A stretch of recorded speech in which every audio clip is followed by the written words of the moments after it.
அவரு பக்கத்துல இருக்கிற சிட்லப்பாக்க ராஜேந்திரன். உங்களால் அதை திட்டமிடுவதற்காக உங்களுக்கு மூலகுதா அதிமுக நான் யார் தாம்பரத்தில் கொடுத்தாங்க தெரியாத வந்து நின்னாரு.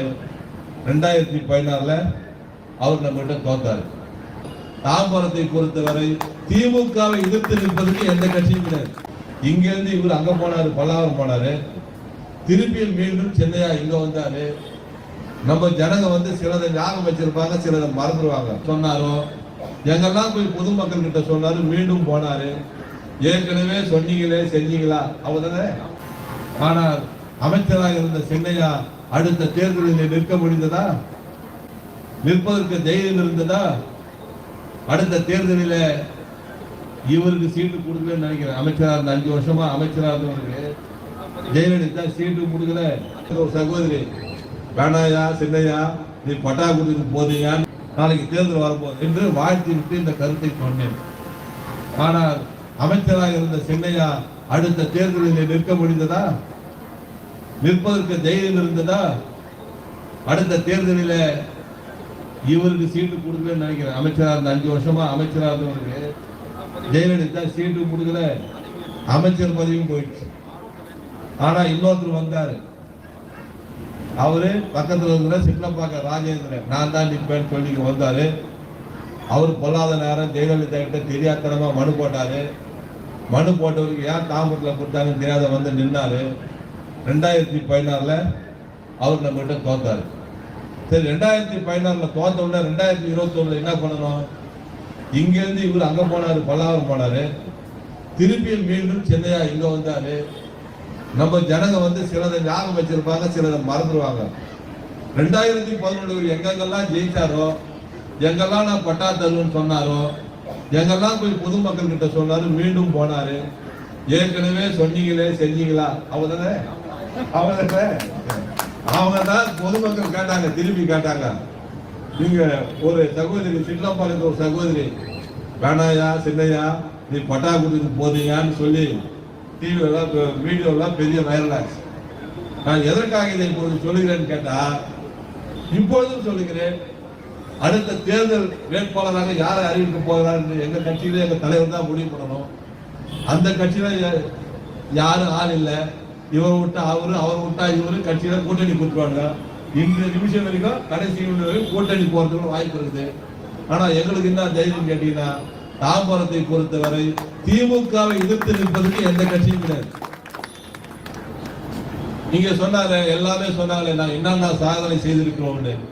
நாளைக்கு தேர்தல் வரும்போது இப்ப நாங்க சித்தா மருத்துவமனை எங்க ஆட்சியில வந்ததுன்னு சொல்றோம். இப்ப பக்கத்தில் இருக்கிற சாரத்தோரியத்தில் 130 கோடி மிகப்பெரிய மருத்துவமனை, இன்னும் வெகு விரைவில் மல்டி லெவல்ல மிகப்பெரிய மருத்துவர்களா வரக்கூடிய மிகப்பெரிய மருத்துவமனை நாங்கள் கட்டணுன்றோம். நாங்கள் மேம்பாலம் கட்டணுன்றோம், கார்பரேஷன் கொண்டு வந்திருக்கின்றோம். இப்போ வந்து புதிய கட்டிட 50 கோடி ரூபாய் கார்பரேஷன் ஆபீஸ் தனியா கட்டப்படுகிறது. பக்கத்தில் இருக்கிற நம்முடைய ஸ்டான்லி ஆஸ்பத்திரியை, பக்கத்தில் இருக்கிற நம்முடைய டிவி சார்ந்த மருத்துவமனையை, அதையும் இப்போ 100 ஆண்டு, அடுத்த ஆண்டு வந்தா 100 வருஷம் வரும்போது அதை பெரிய மாற்ற போறோம்.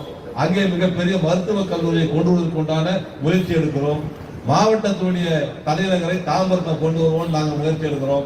இன்றைக்கு சாலைகளை அகலப்படுத்திருக்கிறோம், பாதாள சாக்கடை திட்டம் கொண்டு வந்திருக்கிறோம். நாளைக்கு தேர்தல் வரட்டும். திமுகவாகிய நாங்கள் 1 ரூபாய் செலவு செய்யல, நீங்களும் 1 ரூபாய் செலவு செய்யாதீங்க. நீங்களும் மேடை போடுங்க, நாங்களும் மேடை போடுறோம். நீங்களும் வாதம் பண்ணுங்க, நாங்களும் வாதம் பண்றோம். நாங்க செஞ்ச வேலையெல்லாம் விட்டுறோம். எங்களுக்கு நான் போட்டியில கலந்துக்கல. என்ன போட்டியில? இது வரைக்கும் செஞ்ச வேலைகள்லாம் சொல்லி நாங்க ஓட்டு கேட்கல. இனிமேல் செய்ய போற வேலைக்கு சொல்லி நாங்க ஓட்டு கேட்கிறோம். உங்களால் அதை திட்டமிடுவதற்காக உங்களுக்கு மூலகுதா அதிமுக?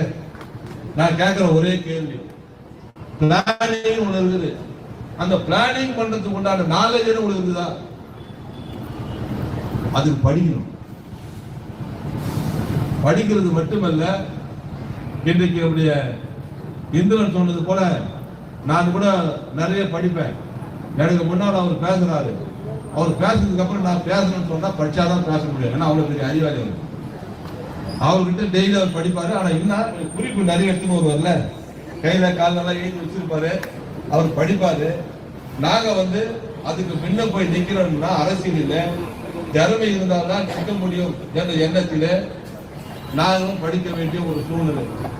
வேளச்சேரியிலிருந்து நம்முடைய தாம்பரத்துல இருந்து வேளச்சேரிக்கு மெட்ரோ ரயில் பிளானிங் இருக்குது. கிளம்பாக்கத்துல இருந்து நம்முடைய மேடம்பாக்கத்துல இருந்து கிளம்பாக்கத்துக்கு 9,000 கோடி திட்டத்தை ஒதுக்கி இருக்கிறோம். இன்றைக்கு பொருளாதார வளர்ச்சியை பற்றி நாங்கள் எவ்வளவு நேரம் தமிழ்நாட்டினுடைய பொருளாதார வளர்ச்சியை பேசுவேன்.